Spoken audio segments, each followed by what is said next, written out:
Is my mom all settled into our place? Jake questioned, having made the decision to move his mother into our home without even considering my opinion. All the preparations for the move had been thrown onto my shoulders. Yes, she's all settled in. I've just finished sending all my stuff back to my parents' place too, I answered. What? He was clearly taken aback, probably never expecting that I'd move back to my parents' home. After the initial surprise, a snide laugh escaped his nose as he looked down on me. What are you talking about, Ashley? You can't possibly live on your own.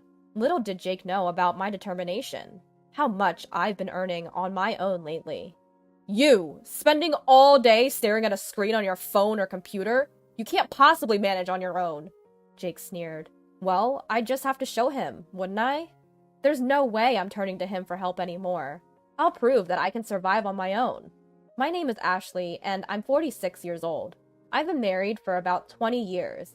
There are no children between my husband and me. My husband, Jake, an elite banker, has a penchant for fussing over details, whether it's his personality or his profession. He seems to still adore his 56-year-old mother. My mother-in-law lives alone at her house that is a distance from us. My father-in-law passed away 3 years ago. As an only child, Jake has been repeatedly urged by his mother to show her a grandchild soon. However, there was a reason why we couldn't fulfill her wish. The reason is quite simple. Jake said he didn't want a child, even though he always plays the dutiful son to his mother and says, "Yeah, we should have a child soon." Whenever the subject of children comes up, when it's just the two of us, he changes tone, saying, "I said that in front of Mom, but having children is just a hassle. Well, I don't need that." So here we are, at our age, childless. If we decided to have a child now, it would be a high-risk pregnancy. The risks are obvious. So, at some point, we just gave up on having children. Plus, I think somewhere deep down, I didn't want a child with Jake. There were plenty of reasons to feel that way. For instance, when I went to introduce myself before we got married. "Hey, Ashley, I don't think you're a good match for Jake. The banker's wife should be more, this won't last long," she whispered to me so Jake wouldn't hear. But to Jake, she would say sweet words like, "As long as Jake is happy, that's all that matters." It's exhausting dealing with two-faced people like her. It was the same about not having children. "I want to see my grandchild soon. When will you show me?" "I know, Mom, I'm sorry. Ashley says she doesn't want any," Jake would say, blaming it on me. I gradually started to dislike Jake, who put the blame on me when he was the one who said he didn't want children.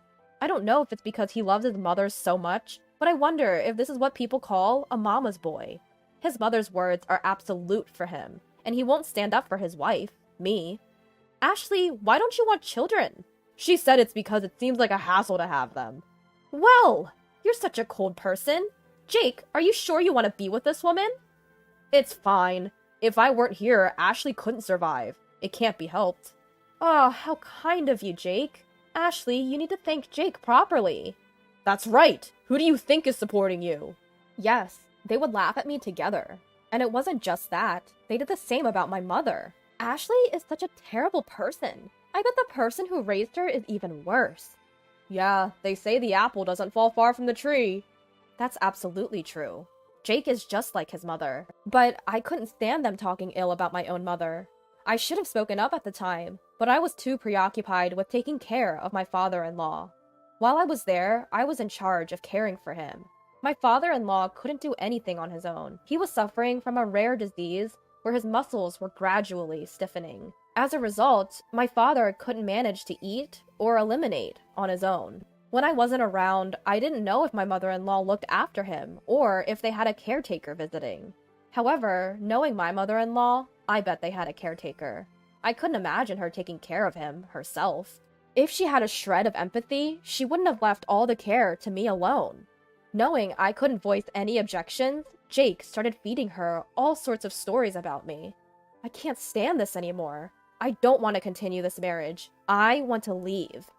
I had every reason to think so. I can't believe I've endured it all until now. Aside from the things I've shared so far, there are so many other things they've put me through, all of them unpleasant memories. Even when my father-in-law died, my mother-in-law was laughing and remarked, "Ah, it's finally over. We don't need to waste our money anymore, and I can relax now." Those aren't the words you use for a husband you've spent years with, especially when she hadn't done anything herself. I was the one who was taking care of him, all alone. Her comments about the money not being wasted probably means she had hired a caretaker after all. It was because of her character that I no longer wanted to be called her daughter-in-law. However, Jake recently spoke to me about her. Apparently, she's showing signs of dementia. When I asked to what extent, he said she started to forget things more often. Upon hearing this, I thought it was probably in the early stages of dementia. I suggested that it might be better for her to move into a nursing home, where professionals could care for her. But Jake sighed in annoyance. Don't you have any empathy? You live in our house, so you can take care of her here. That's all there is to it. What was he even talking about? I was busy too. All you do every day is housework. If that's the case, you can take care of my mother. I'm busy too. Besides, after all she's put me through, do you think I want to take care of her? You're such an unpleasant woman. Anyway, my mother will live here. This is final. No objections. It was clear that he had no intention of listening to my opinion in the first place. If that's the case, then I had to adapt to the situation. I simply responded, "Understood," and began preparing for my mother-in-law's move. I went back and forth from my mother-in-law's house to our home, using my car. It wasn't a large car, so it took several trips. The distance from her house to ours was an hour's drive, one way. It was exhausting to rush around and pay for gas on my own, but nobody was there to help me, so I did it all by myself. I could have asked for help from a friend, but I thought Jake, with his high pride, would get angry if he found out. I figured he'd find it embarrassing if people knew that he was making his wife do all the preparations for his mother, with dementia, to move in. So I ruled out the option of asking a friend for help. I suppose I must have been a little out of sorts myself. After a few days of moving my mother-in-law's belongings, I started moving my stuff to my parents' house. They asked what had happened, but I only gave them a brief explanation. My parents consoled me, saying, "You've been through a lot, and you did well." Thanks to my parents' encouragement, I mustered up the courage to go back to our house to finish what was left. My parents told me I didn't have to go back, but I said, I can't leave things unfinished, and left my parents' house with a smile. When I got home, Jake was already back, and was furious to see me coming home at night. "Where have you been? You didn't even prepare dinner." "I'll do it now. It's none of your business where I go." "What kind of talk is that? Who do you think is providing for you?" Jake always gets like this when he's angry. He yells, "Who do you think is providing for you?" As if he thinks that would make me back down. In truth, that was the case in the beginning, so I couldn't say anything against it. But things are different now. Jake doesn't know, but I've been working too. To him, it must just look like I'm staring at my smartphone or computer all day. "So, what do you want to eat?" I asked, ignoring Jake's shouting. This only made him angrier. However, I was no longer willing to cater to his whims. In the past, I would have done anything to appease his anger. I moved as he wanted. I acted as he said. But I was tired of sacrificing for him anymore. "Enough! I can't eat with you. It'll taste terrible. I'll go eat outside." He spat out these words and stormed out of the house, slamming the door behind him. If this had been me from the past, I would have panicked. I would have run out and cried, looking for him. I knew that's what he wanted, but that wasn't me anymore. I thought, if I don't have to prepare dinner, then that's better. I grabbed my car keys to go get some food, but when I opened the door, Jake was there at the entrance. "Why didn't you come after me?" I sighed deeply, tired of his antics.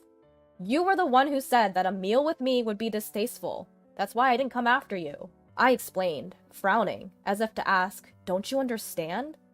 He blurted out some incomprehensible nonsense about how I would usually chase after him. We went inside the house, and Jake was still sulking. It was so childish, not fitting for a 56-year-old man. It was frankly disgusting. When I said nothing, Jake, still in a bad mood, started to talk.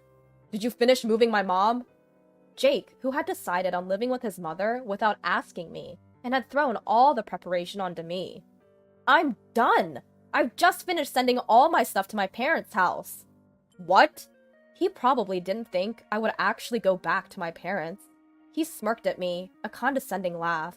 "What are you saying? You can't live on your own. You're just staring at your phone or computer all day. You can't survive without me." No matter what happens, I won't rely on you. I'll prove that I can live on my own. You may not know it, but I can live by myself. Don't lie! What's the point of telling such an obvious lie? Why do you think it's a lie? Then Jake continued, looking down on me. Listen, you've only been able to live because of me. If I'm not around, you can't survive a single day because you can't earn money. I wondered why he thought I couldn't earn money, but I didn't touch on it and said, even if I explain it here, you won't believe me, but I'll go back to my parents' house anyway. If you're going back to your parents' house, we should divorce. Don't cry and come back later. Do whatever you want. I can see you regretting your divorce in less than 3 days and coming back crying. Fine, that's okay. I've prepared the divorce papers. Please sign here. As Jake signed, sneering with an arrogant smile, I glared at him, grabbed the divorce papers, got in the car, and headed back to my parents' house. Jake seemed surprised that I actually went back to my parents' house. He called me a few times, but I decided to ignore it. However, after about 2 days of silence, since I got back home, the phone calls from Jake started again. I initially did not answer, thinking he might be abusive. But then a voicemail from Jake came in. I decided to listen to it. Ashley, are you angry? I'll forgive you, so come back. That was it. I'll forgive you? He's the one who proposed divorce, and yet he's saying this? If you think about the situation, it's me who should be forgiving Jake, not him. Of course, I would never forgive him. As this unforgiving feeling bubbled up inside me, I decided to answer the next call.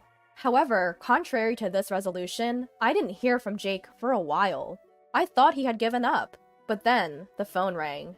It was 2 weeks after the day of that voicemail message. Hello? Ashley? When I answered the phone, Jake was sobbing. Wondering why a grown man was crying, I remained silent. Then, from behind him, I heard a weird scream. At the same time, Jake yelled, "Stop it, Mom!" From this, I could easily imagine that her dementia situation had escalated beyond Jake's control. Ashley, it was my fault. Please come back. I don't know what you're talking about. I left. That's why you can come back. I don't want to come back. Please, I can't handle my dementia-stricken mother and work at the same time. You must be in trouble without my money. I'm not in trouble, and I absolutely don't want to. We're a couple, right? Couples help each other. Yes, they do, but we are strangers now. What are you talking about? I'm in such trouble. But when I was miserable, you didn't help me, did you? You were laughing with your mom. Okay, got it. I'll pay. How much do you want? If you look after my mom, I'll pay. You'll come then, right? What do you think I am? Besides, I earn more than you, Jake. What? There was a reason why I had never told him. Jake was the type of person who disapproved of me working. It was when I mentioned that I wanted to do a part-time job. Women should only do housework at home. It's shameful to work outside. People might think I don't earn enough, he raged. So because of Jake's pride, I had to work in secret. I desperately earned money in ways that Jake wouldn't find out. What job were you doing behind my back? Stock trading. A friend taught me. It was a success, and now I've become a professional trader. So don't worry, I can live on my own. Please come back! Why don't you take care of your beloved mother yourself?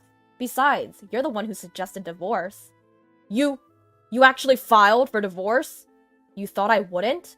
I went to file it right away. If you have something to say, please do it through a lawyer.